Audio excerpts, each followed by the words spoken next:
సంక్రాంతి అంటే గుర్తొచ్చేది మనకి ముగ్గులు. మన ఆడపడుచులు పెట్టిన ముగ్గుల్ని అంటే ఒక వీడియోలో ఏంటంటే ఒక చిన్న పాప అంటే పిల్లలకి నేర్పిస్తున్నారనమాట. వచ్చి కాలుతో తొక్కేయడం.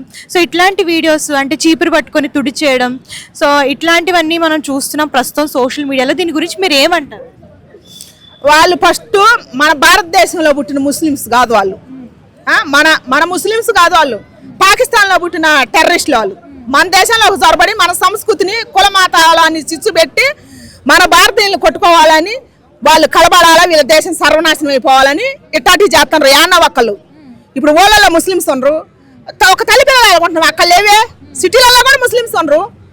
ముస్లిమ్స్ ఉన్నా కూడా వాళ్ళు అసలుకి మనుషులు నమ్మితే ప్రాణం ఎత్తరు. అట్లాంటి వాళ్ళు ఉంటారు మన భారతదేశంలో. ఇట్లాంటి ముస్లిమ్స్ ఎవరంటే మన ముస్లిమ్స్ కాదు వీళ్ళు, మన భారతదేశంలో ఉన్నోళ్ళు కాదు వీళ్ళు, పాకిస్తాన్ నుంచి వచ్చిన టెర్రరిస్టులు. అందుకని ఇట్లాంటి వాళ్ళని మనం ఏం చేయాలంటే ముస్లింలు కులం మతాలు కాకుండా అందరం ఒకటయ్యి మన మాతృభూమి బిడ్డలం అయ్యి ఇట్లాంటి వాళ్ళని తరిగి కొట్టాలన్నమాట. కులం అని పేరు చెప్పి మనం కొట్టుకోకుండా ఇంకోసారి జరగకుండా. ఒక ఉంది సంక్రాంతి పండుగ అంటే మామూలు విషయం అమ్మ. సంక్రాంతి పండుగ కూడా కులం పేరు మీద తీసుకొచ్చింది ఒక కమ్మోళ్ళ పండుగ అని. ఏమన్నా సిగ్గుందా? పండగల కులం పేర్లు తీసుకొచ్చేది ఏంది? అసలు సంక్రాంతి అంటే ఏంది? అందరు పండుగ చేసుకోవాలా. కష్టజీవి రైతు రకరకాల పంటలు పండిస్తాడు. ఆ పంట ఇంటికి వచ్చిన టైం అది.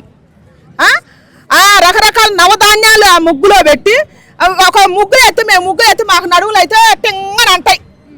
అట్ట ముగ్గు వేసి కూడా మేము కష్టం అని అనుకోం. అప్పుడు నీ ముగ్గు బాగుందా నా ముగ్గు బాగుందా అనుకుంటాం. అంత స్వచ్ఛమైన పండుగ సంక్రాంతి అంటే.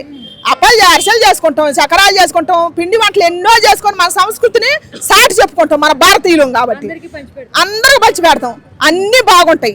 దీన్ని కూడా ఒక కమ్మవారి పండుగ దీన్ని ఈ మధ్య సోషల్ మీడియాలో చక్కర్లు కొడుతుంది. అందుకని దయచేసి ఇట్లా కులాల పేరు చెప్పి మన భారతదేశంలో పుట్టి మన తెలుగు వారు అయ్యి ఇట్లా రెచ్చగొట్టొద్దని చెబుతున్నా ఆ చెప్పిన ఆమెకి.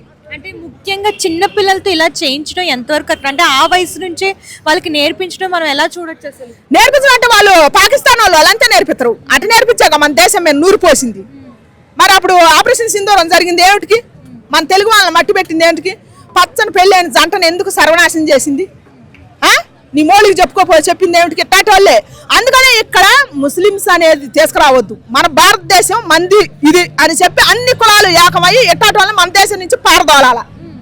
వాళ్ళే పాకిస్తాన్ టెర్రరిస్టులే ఇటు నేర్పేది చిన్నపిల్లలకి. మన భారతదేశంలో మన భూమిలో పుట్టిన ముస్లిమ్స్ ఇట్లా చేయరు వాళ్ళు. అందుకని అందరూ పోయొద్దు ఇది. దీనివల్ల మన భారతదేశ సంస్కృతి సర్వనాశనం అయిపోద్ది, గొడవలు పెరుగుతాయి, మన జీవనం వ్యస్తం అయిపోద్ది. అందుకని దయచేసి ఇట్లా ఆడ ఉంటే ముస్లిమ్స్ అని లేదు, వాళ్ళని లేదు, వీళ్ళని లేదు, కులం లేదు, మతం లేదు, దేవుడు లేదు, ఏమి లేదు, అందరూ ఏకం కావాలా. ఇప్పుడు అల్లా చెప్పినా ధర్మమే చెప్పుద్ది ఖురాన్లో. యేసు ప్రభు వాళ్ళు అంటారు. బైబిల్లో చెప్పినా కూడా ధర్మమే చెప్పుద్ది. మన హిందూ దేవుళ్ళు అంటారు. హిందూ దేవుళ్ళు చెప్పినా కూడా ధర్మమే చెప్పుద్ది కదా. ధర్మాన్ని పాటించకుండా ఇవన్నీ రెచ్చగొడతాం ఏమిటికి? ధర్మం ఒక్కటి పాటించరు, అన్నీ రెచ్చగొడతారు. నీ దేవుడు గొప్ప, నా దేవుడు గొప్ప. సమాజం మినికి మనుషులంతా ఒక్కటేగా. ఎవడు చచ్చినా కూడా ఏ దేంట్లో ఉన్నా కూడా ఎవడు చచ్చినా పోయేది 6 అడుగులు నేలలోకేగా. అది ఎందుకు గుర్తించట్లే? మనిషిగా పుట్టిన ప్రతి వాళ్ళు 5 ఏళ్ళ అన్నం తినాలి, అది గుర్తించాలి కదా. అందుకని వీళ్ళంతా దేశాన్ని సర్వనాశనం చేయడానికి వచ్చిన వాళ్ళే. హలో అండి, వీటీవీ సబ్స్క్రైబ్ చేయండి. హాయ్ అండి, this is actor Suman. So వీటీవీని లైక్ చేయండి, షేర్ చేయండి, సబ్స్క్రైబ్ చేయండి. Hi hello, I'm Sasirekha, miss India. So వీటీవీని లైక్ చేయండి, సబ్స్క్రైబ్ చేయండి, షేర్ చేయండి. ఏమైనా డౌట్స్ ఉంటే కామెంట్ బాక్స్లో కామెంట్ చేయండి. Thanks for VTV.